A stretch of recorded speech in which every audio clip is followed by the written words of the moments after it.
மக்களே, ஏபிள் அரசுலேருந்து ஆனந்தன். நேத்து பயங்கரமான டக் ஆஃப் வார் அப்படின்ற மாதிரி ஒரு பேட்டர்ன போட்டுட்டு, இன்னைக்கு சடனா ஒரு பையிங் குடுத்து மேல ஏத்திட்டாங்க.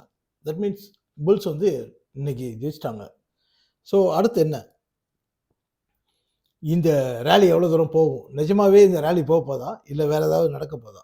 இத தான் ஃபர்ஸ்ட் நம்ம பார்க்க போறோம். இன்னைக்கு இது அதாவது இதுல வந்து நெறைய ஃபேக்டர்ஸ் வந்து இப்ப மறைஞ்சும், ஒளிஞ்சும் இருக்கு. இப்ப இதுதான் இங்க பெரிய சவால். இப்ப நீங்க இங்க பார்த்தீங்கன்னா, இங்க ரவுண்ட் பண்ணியிருக்கேன் இல்லையா? இது ஒரு நல்ல பேஸ் போட்டு நிஃப்டி எந்திரிச்சிருக்கு. ஸோ இது ஒரு முக்கியமான விஷயம். நம்ம ஏற்கனவே பல தடவ சொன்னோம். இந்த ஏரியா ஃபுல்லா கன்சாலிடேட் இருக்கு. 4, 5 பேட்டர்னா ஒரே ஒரு ஒரு 4 மாசத்துக்குள்ள வந்து 4, 5 பேட்டர்ன் வந்து ஃபார்ம் ஆயிருக்கு. ஸோ அது வந்து கண்டுபிடிக்கிறன்றது இப்பொழுதைக்கு அது எந்த பக்கம் போறான்றது நிஜமாவே யாருக்கும் தெரியாது. சும்மா ஏதோ டெக்னிக்கல் தெரிஞ்சிருக்கு, நான் சொல்லுவேன் பாருங்க அப்படின்னு சொன்னா ஒரு யூகம் தான். ஏன்னா எந்த பேட்டர்ன் ஃபர்ஸ்ட் ரியாக்ட் பண்ண போகுதுன்றது தெரியாது.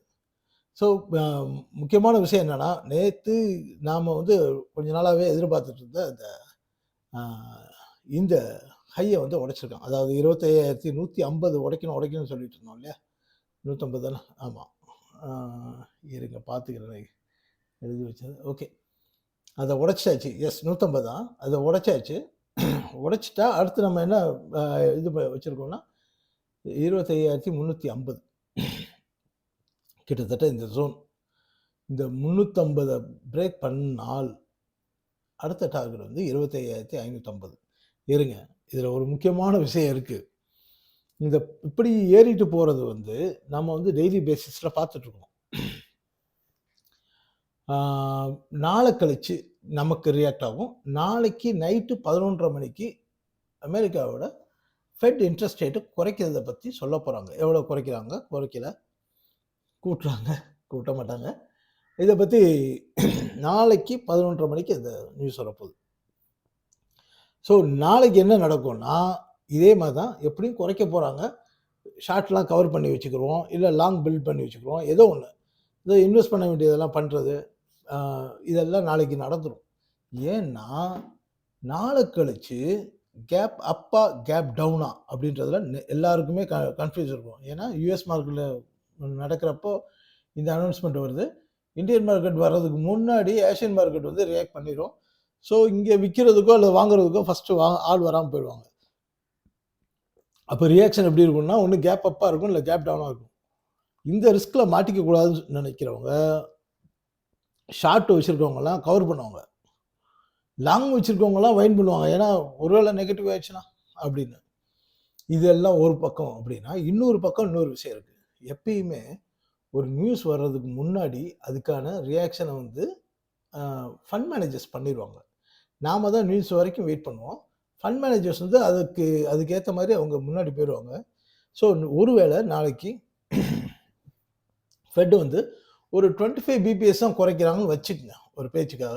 இன்ட்ரெஸ்ட் ரேட்ட ஒருவேளை இது வந்து கேஸ் தான். நாளைக்கு செய்வாங்கன்னு எனக்கு தெரியாது. 25 பிபிஎஸ் வந்து ஃபெட் வந்து ரேட்ட குறைக்கிறாங்க அப்படின்னா, நாளைக்கு என்ன நடக்கும்னா மார்க்கெட்ல, மேல அதாவது மேலேயே போகாம ஃபுல்லா கீழ வந்துரும். நாளைக்குன்னா நமக்கு நாள கழிச்சு. பெருசா கீழ வந்துரும். என்ன காரணம் சொல்லுவாங்க தெரியுமா? இது எதிர்பார்த்தோம்.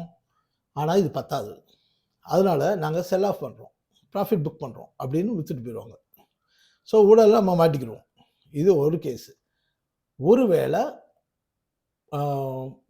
50 பிபிஎஸ் குறைச்சாங்கன்னு வச்சுக்கங்க. அப்போ மார்க்கெட் ஒரு புல் ஓடுறதுக்கு சான்ஸ் இருக்கு. அதாவது ஒரு ராலி போறதுக்கு சான்ஸ் இருக்கு. அந்த மாதிரி குறைச்சால் நமக்கு இங்க 2550க்கு போறதுக்கு சான்ஸ் இருக்கு. நாளைக்கு ஒரு 300 பாயிண்ட் ஏறுச்சு அப்படின்னா, ஆமா. இங்க ஏதோ ஒரு 300 பாயிண்ட் ஏறுச்சு அப்படின்னா, நாளை கழிச்சு நிச்சயமா அது கீழ விழுக போகுதுன்னு அர்த்தம். ஸோ இப்ப நாம பார்த்துட்டு இருக்கிறதெல்லாம் டெய்லி பேசிஸ்ல தான் பார்த்துட்டு இருக்கோம்.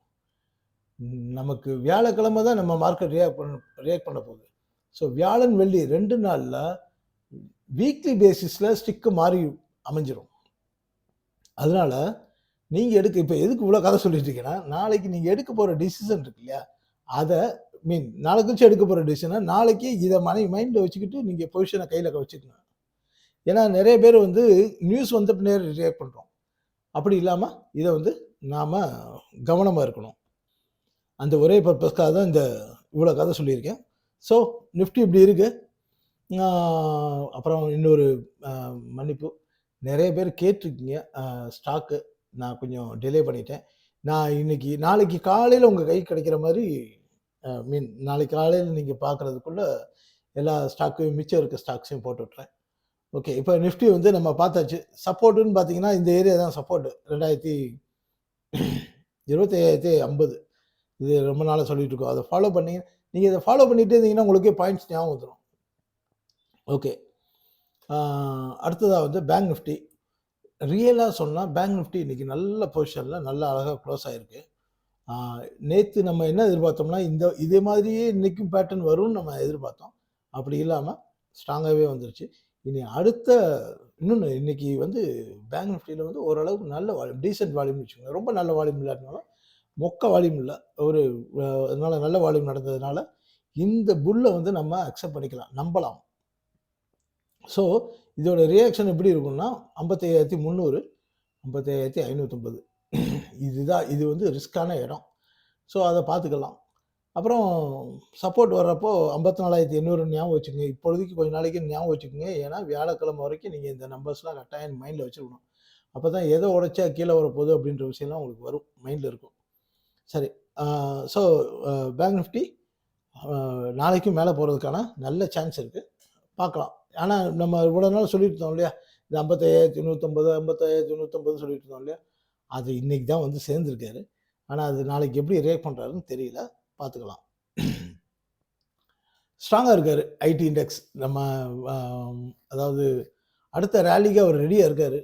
ஒவ்வொரு ஸ்டாக்கும் எப்படி இருக்குன்றத அதையும் சேர்த்து நான் அப்புறமா போடுற வீடியோல போடுறேன். ம். இந்த இந்த பேட்டர்னும் நல்லா தான் இருக்கு பேட்டர்னு. ஆனா ஒரே ஒரு விஷயம் என்னன்னா, அ 36,400க்கு மேல ஒரு டெய்லி க்ளோஸாவது இருக்கணும். இப்போ வரைக்கும் இல்ல. அதனால அ எல்லாமே இதே தாங்க. நாளைக்கு நைட் அவன் சொல்லப் போற விஷயத்துக்காக அவங்க இது பண்றாங்க. அடுத்ததாக ஆட்டோ தான் இன்னைக்கு சூப்பரா இருந்தாரு. நல்லா ராலி குடுத்திருந்தாரு. எம்&எம், மாருதி இதெல்லாம் வந்து குடுத்துருக்காங்க. சேம் இதே தான். 27,000 இன்னும் முக்கியமான விஷயம் கவனிச்சீங்களா? 27,080 இது கொஞ்ச நாளாவே சொல்லிட்டே இருந்தோம். அதுக்கு மேல க்ளோஸ் ஆயிருக்காரு.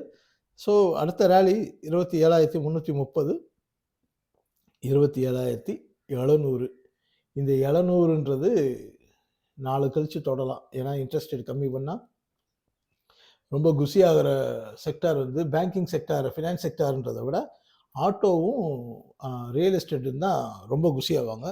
அதனால இதுக்கு வந்து ஒண்ணு ஷார்ட் கவரிங்கோ அல்லது ரியல் பையிங்கோ பெருசா வர்றதுக்கு சான்ஸ் இருக்கு. அவ்வளோதான் மக்களே. ஆ வழக்கம் போல தான். நான் அந்த இத வந்து நான் மிட் நைட்லயாவது போட்டுறேன். காலையில ஒரு 7 மணிக்கு பப்ளிஷ் ஆகுற மாரி போட்டு வைக்கிறேன். நன்றி. வணக்கம்.